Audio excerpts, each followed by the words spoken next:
Hello, hello. Another High Tide Imbibe. And we have something new from Propeller Brewing here in Nova Scotia. This is their Ghost Ship IPA. Now, full disclosure, I've had this before, so I kind of know what my grades are already going to be. But I wanted to show it off anyway. 6.1% alcohol by volume. Not going to bother going to the website. It has the same spiel there. I guess this is going to be like a late summer, early fall seasonal for them because it's in their seasonal section on their website, but they don't tell really what season it's for. They're pretty bad at that when it comes to doing stuff on their website, so who knows. But says on the can here, maritime legends speak of a burning ship that haunts the shores of the Northumberland Strait. Inspired by the centuries-old tale, Ghost Ship IPA emerges from the mist, and we don't need tasting notes. Smooth and bright, yet shrouded in mystery, it invites you to chase the unexplained. Barley wheat may contain rye notes, of course. 6.1% alcohol by volume. And we are going to open it up here. So it's just a regular IPA, basically. It's not they're not saying it's like a fancy juicy IPA or anything like that. So that's kind of where we're grading it at. It's a regular everyday IPA, but the flavor profile is supposed to be a little bit different than generally what you'll find. All right, I'll give you one more look at the can here. It's got the Ghost Ship, titular Ghost Ship on there, and it's like a sailor or something, or a fisherman on the shore looking at it. Got the whole maritime motif going down. Looks a little bit more brilliant orange on camera. It's pretty much a solid amber, coppery amber, light amber kind of look there. A little bit of a head seems to be hanging on. Right to aroma.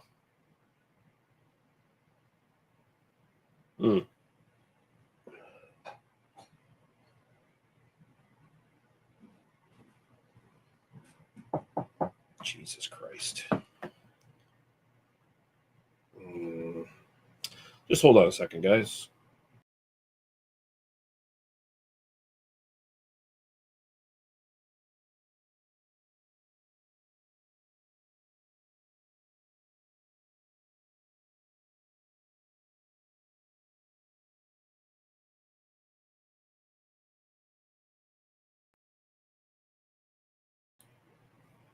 All right, sorry about that. Got interrupted there for a second.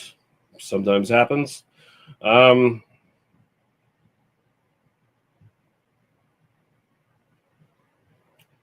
there's really two big notes on this aroma. There's like three notes, but two really big ones. And the first thing I'm getting is like a peach kind of aroma.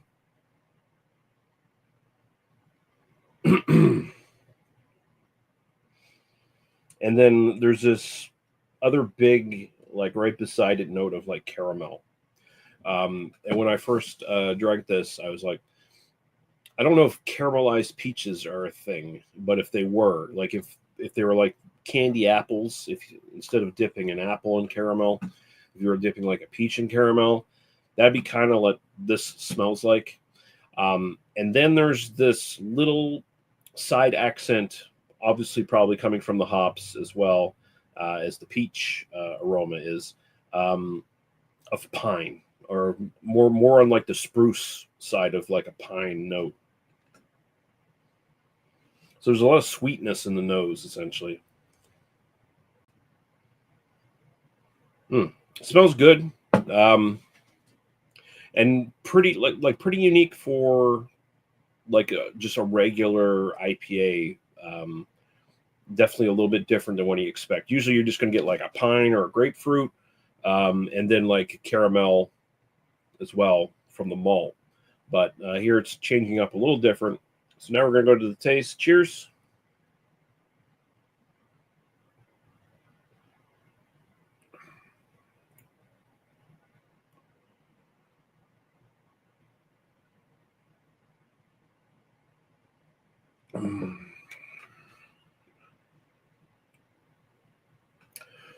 So here's where this beer falls down a little bit, at least in how it's categorized. It's not so much a bitterness in the finish as it is just kind of like a really pronounced dryness. That caramel peach really does carry over into the flavor right from the aroma. And again, a little bit of that pine is kind of like showing up around the edges as well. The body is super light for an IPA. And like I said, more of a dryness than really like a hot bitterness like you would usually expect from an IPA. Like, honestly, if I'm looking at the bitterness here, it doesn't really come off any more bitter, and in fact, probably less so than like a lot of just English pale ales I've had in my time. So like it really the back end of this is very much less impressive than the whole start of the thing, especially getting into it with the aroma.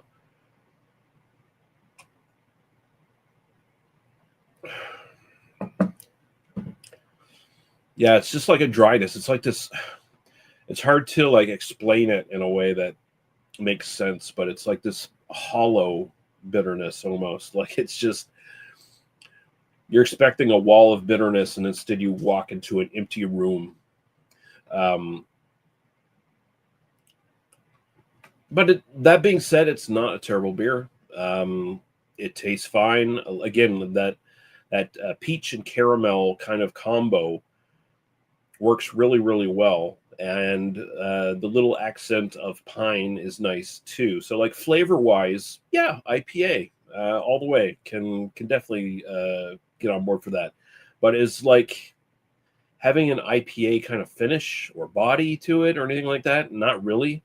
So like it's like getting there, but it's not quite there. I'm going to be nice and give it like a 6 for style, but you know that even that's kind of pushing it. My own personal preference, 7. I like it a lot. It's drinkable. The flavors are good. It's something I would probably buy again. Definitely, if someone handed it to me, I would drink it, no problem. It's a good, tasty beer. It doesn't go the road of like a bunch of weird tropical flavors and stuff that I'm not into. Like this is more close to like it is kind of close to those sort of juicy, hazy IPAs I don't like that are like that have no bitterness at all. But this isn't quite that either. And maybe they were trying to go for like the best of both worlds here. I don't know. But like the unique flavor profile here, where it's not like, you know, pineapple, mango, whatever, melon, whatever, you know, kind of stuff. Instead, they're going for peach, which a little bit different. Usually you get that in a combination with like pineapple and other stuff. But here it's just the peach and the caramel. So it's pretty good. So yeah, I'm going to stop rambling. I'll be back really soon with one more review tonight, and that'll be it. All right. Thanks for watching, guys, and we'll catch you later. Bye-bye.